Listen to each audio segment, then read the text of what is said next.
Hello everyone, this is doctor Ranjana from global institute for IAS.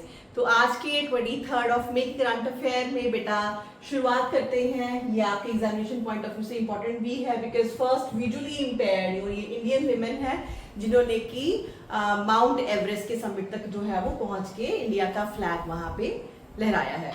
तो ये है basically, इनके फादर का नाम है Amarchand. He began this his week age like he has for decades overseeing green peas and apple plantation on 1 acre land। तो इनका जो विलेज है that is in deep inside of your Hangrang valley in Kinnaur district. तो basically ये हिमाचल प्रदेश से है और जब ये वीडियो देखते हैं वहां पे देखते हैं अपनी बेटी को कि वो उनका जो है वहां पे दिखा रहे हैं कि उनकी बेटी का नाम है दैट इज चॉन्जिन एंगमा।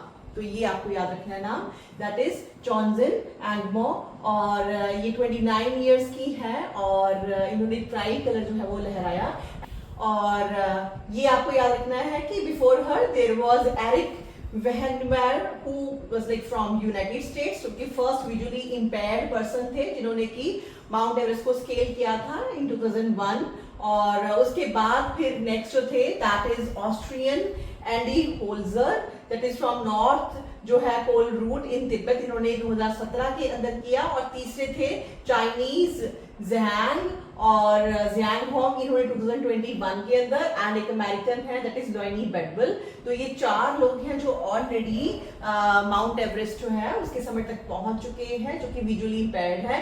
लेकिन एंगमो की क्या खासियत है, ये फर्स्ट विजुअली इंपेयर्ड विमेन समिटियर है। तो ये पहली विमेन है, ये इनकी खासियत है। एंड वो इंडिया से है, हिमाचल प्रदेश से है। ये बात आपको जो है वो मेनली इस न्यूज के अंदर याद रखनी है। नाउ नेक्स्ट न्यूज है बेटा that is regarding Punjab. PCS के लिए थोड़ा ध्यान दीजिएगा। पंजाब ने इंप्लीमेंट की है पूलिंग पॉलिसी ऑफ लैंड और जो 100% आपकी वॉलंटरी है। आप अपनी मर्जी से अगर चाहें तो ये स्कीम में अपनी लैंड को पूल करने के लिए कह सकते हैं। लेकिन ये गवर्नमेंट बोल रही है कि इसके ऊपर डेफिनेटली 400% आपको रिटर्न जो है वो मिलना ही है। नाउ पंजाब गवर्नमेंट ने अनाउंस किया that the implementation of its first land pooling policy है 100% voluntary participation as its core principle by claiming that farmers stand to gain up to 400% return जो है वो इनको डेफिनेटली मिलेगा ही मिलेगा। और इसके अंदर जो है ये जो पॉलिसी है, policy marks a significant departure from the past practices. क्योंकि इससे पहले ये बोला जाता था कि अक्सर जो है वो लोगों के साथ जबरदस्ती की जाती है कि वो अपनी लैंड को पूल करवाएं। और इस लैंड का जो बेसिकली इस्तेमाल किया जाएगा बेटा वो है अर्बनाइजेशन के लिए। Now Cheema said that land owners participating in the pooling policy would benefit economically. ठीक है, ये आपकी ऑब्वियसली ध्यान रखेंगे कि जिन्होंने भी अपना लैंड दिया है उनको बहुत बहुत फायदा हो जो भी उसके ऊपर फर्दर डेवलपमेंट की जा रही है, may be for the formation of your urban areas. Now, it directly addresses the growing demand for affordable housing in our urban centers driven by Punjab's rapid urbanization। तो पंजाब गवर्नमेंट की जो है urbanisation scheme basically जो है वो इसके core में है। एंड इसके अंदर agencies of the state government would undertake development of pooled land and वहां पे इंश्योर करेंगे ensuring the provisions of modern infrastructure हो वहां पे इंक्लूडिंग रोडवेज हो, water supply, sewage, drainage, electricity, ये सारा कुछ उस जमीन पे वो करें, अर्बनाइजेशन करें। और इसकी वजह से once develop the land, return to original landowner as per their contribution। फिर ये लैंड डेवलप करने के बाद जिनसे ली गई है उसका कुछ हिस्सा उनको वापस दिया जाएगा। Now land owners will have the autonomy to utilize their developed land as they see fit, whether for personal use or for sales। क्योंकि फर्दर जो लैंड ओनर्स है वो सेल भी कर सकते हैं। And Cheema said that policy was a decisive blow against the land mafia, जिससे कि लैंड माफिया को नुकसान होने वाला है बिकॉज डायरेक्टली गवर्नमेंट इसको अपने कंट्रोल में ले रही है। And era of illegal colonies and forcible land acquisition नहीं रहेगा। और इसको लेके फिर ये पॉलिटिकल बातचीत है जो हमें करने की जरूरत नहीं है। बस हमें सिर्फ इसी बात को ध्यान देना है कि ये किस तरह के इसके अंदर कंपनसेशन की बात करते हैं, उसको लेके थोड़ा सा हम देखते हैं कि किस तरह से 400% की बात हो रही है। जैसे कि यहाँ पे एक एग्जांपल दी गई है, जैसे कि चीमा जो है उन्होंने बोला that if the market rate of 1 acre land is let's say कि 1.25 करोड़। तो एक सिंपल एग्जांपल वो दे रहे हैं कि मान लीजिए किसी भी लैंड को जो हमने एक्वायर किया उसका मार्केट रेट अगर 1.25 करोड़ है, then under the old policy it would be acquired for 1.2 crore only and calculated by the multiplying of the collector rates of rupees 30 lakh by a factor of 2। लेकिन अब इसको जो है ये बेटर करेंगे, in contrast under this new policy ये करेंगे कि the land owner would receive a developed residential area of 1000 square yard. अगर 1 एकड़ ले रहे हैं तो उसके बदले ये 1000 स्क्वायर यार्ड वापस देंगे, and a commercial area of उसके साथ ही 200 स्क्वायर यार्ड भी उसको दिया जाएगा in exchange of the land, assuming a price of ₹30,000 पर square yard for residential area and 60,000 square yard for commercial area. Total value the landowner would receive would be approximately 4.2 crore. So in that sense ये आपको जो है वो 400 times जो है वो 4 गुना कम से कम आपको फायदा देने वाले हैं। 100% के ऊपर आपको 400% डेफिनेटली जो है ये फायदा देंगे। सो this is the example that they have given. तो ये land policy, land acquisition policy जो कि वॉलंटरी है, 100% जो है वो आप अपने मन से ही लैंड को पूल करने के लिए देंगे for the purpose of urbanisation, और इसके ऊपर आपको डेफिनेटली जो है वो 400% बेनिफिट गवर्नमेंट देगी। ये अभी गवर्नमेंट की स्कीम जो है उन्होंने इंट्रोड्यूस कराई है। Right now next international news के सेक्शन में बहुत ही इंपॉर्टेंट ज्योग्राफिकल फैक्टर्स के हिसाब से भी बहुत ही इंपॉर्टेंट न्यूज है, बिकॉज यूके ने साइन किया, ये ऑलरेडी न्यूज में चल रहा था लेकिन अभी इसकी फॉर्मेलिटी स्टार्ट हो गई है। चैगोस जो है वो आइलैंड वापस दे रहे हैं, दैट इज टू मॉरिशियस, लेकिन जो डैगो ग्रेशियो आइलैंड है उसके ऊपर इनका कंट्रोल रहेगा। तो इसको थोड़ा सा देखते हैं।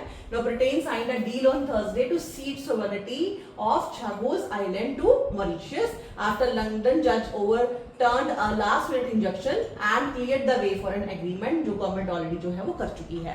लेकिन the multi-billion-dollar deal will allow Britain to retain control of the strategically important US UK air base है इनका डियागो ग्रेशिया के अंदर, उसको ये कंटिन्यू रखेंगे, उसको नहीं छोड़ने वाले हैं, which is the largest island of the archipelago in Indian Ocean under 99 years lease, and signing went ahead after a careful choreographed ceremony was postponed। ये इनका पॉलिटिकल न्यूज थी, इसको ध्यान में नहीं देना। बेसिकली ये है कि ये एग्रीमेंट फाइनल जो साइन हुआ था उसका प्रोसेस जो है इन्होंने कंटिन्यू कर दिया है।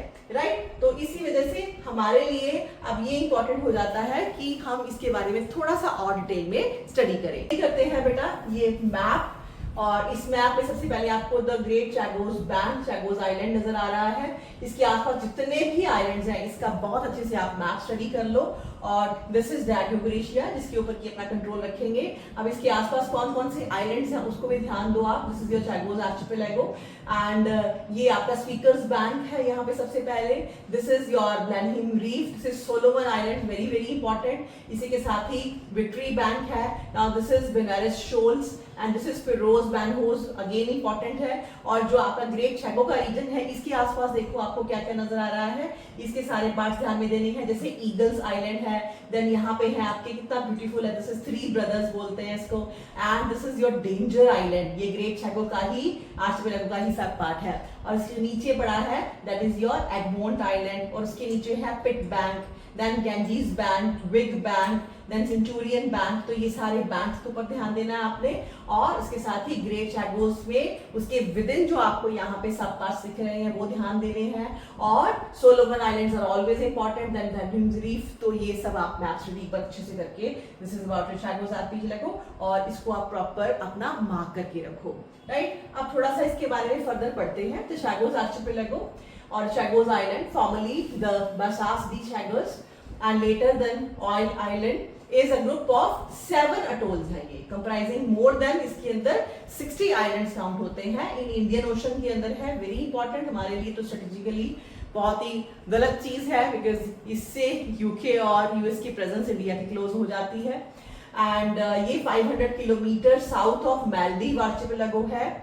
आर्चिपेलागो का मतलब क्या होता है, group of islands, and this chain of island is southernmost archipelago of your Chagos Laccadive ridge है ये पूरा का पूरा, उसका southern part है, and along submarine mountain range in the Indian Ocean, and in its north are your Solomon Island, हमने अभी देखा था, Nelson Island, Pedros Banhos, towards its southwest are Three Brother Island जो हमने मार्क किया अभी, then Eagle Island, Egmont Island, Danger Island, southeast of this is your Diago Gracia जो कि सबसे बड़ा आइलैंड माना जाता है और जो कि यूएस और यूके कंट्रोल में है। All our low-lying atolls have ऐसे ये save for a few extremely small instances set around lagoon. And from 1715 से लेके 1810 the Chagos Island were part of France Indian Ocean possessions. Initially ये France की possessions थी. Administered through Azalea, France, which was a colony of France, and later renamed as, इसी को ही आगे जाके क्या हमने बोला, Mauritius. And under the territory of Paris, Treaty of Paris 1814, France ceded Isle de France and the Chagos Island to UK. तो इसी तरह से फिर मॉरिशियस एक तरह से और चैगोस जो है वो यूनाइटेड किंगडम के पास चला गया. In 1965 United Kingdom splits Chagos archipelago away from Mauritius, और इंग्लैंड ने इसको जो है वो डिवाइड कर दिया. मॉरिशियस अलग हो गया और चैगोस आइलैंड अलग से हो गया and into the British Indian Ocean Territory, and the islands were formally established as an overseas territory of United Kingdom on 8 November 1965. तो 1965 में ये यूके की ही ओवरसीज टेरिटरीज में आता था. The Chagos Island had been home to Chagosians, that is Bourbonians, Cyrillo-speaking people, until United Kingdom expelled them from archipelago at the request of then United States between 1967 and 73 to allow United States to build their naval support facility at Diego Garcia. तो वहाँ पे जो original inhabitants थे उनको भगा के इन्होंने अपना naval base बनाया, which operates under a special agreement allowing significant US military presence है वहाँ पे. The main forcible removal of Diego Garcia's population took place ये around 1970 के अंदर हुई. And since 1971 only atoll of Diego Garcia has been inhabited and only by employees of the military including civilians, contracted personnel, तो ये सब वहाँ पे रहते हैं. And since being expelled, Chagosians have been prevented from entering the island. तो Chagos वालों को यहाँ पे एंट्री नहीं है. कहाँ पे? That is in Diego Garcia Island. And Mauritius was engaged in a sovereignty dispute with UK claiming the Chagos archipelago as part of Mauritius, क्योंकि ऑलरेडी ये मॉरिशस का ही हिस्सा था. Now the International Court of Justice and the International Tribunal for Law of Sea both stated that UK had an obligation to return. UK को वापस करना पड़ेगा ये मॉरिशस को. और on October 2024 British government announced that it would transfer the Chagos Island to Mauritius subject to finalization of treaty. लेकिन transfer agreement was signed in 2025 अभी on 2nd of May. So this date is important with the provision that island of Diego Garcia would remain under Britain or at least for another 99 years. तो अच्छे से cover करो, और ये PCSIS दोनों के लिए इंपॉर्टेंट है. So this is all for today and all the very best for those who are appearing for civil services exam UPSC. This time 25th को ही हमारा जो है वो एग्जाम है, दैट इज ऑन संडे. तो सभी को बहुत बहुत शुभकामनाएं. अच्छे से परफॉर्म करना, बहुत ही फोकस होके और स्ट्रेस फ्री होके एक एक क्वेश्चन को आपने ध्यान देना है और अच्छे से ऑप्शंस को हैंडल करते हुए आंसर करना. और this is all for today, और जल्दी मिलती हूँ नेक्स्ट वीडियो में. Till then, thank you so much.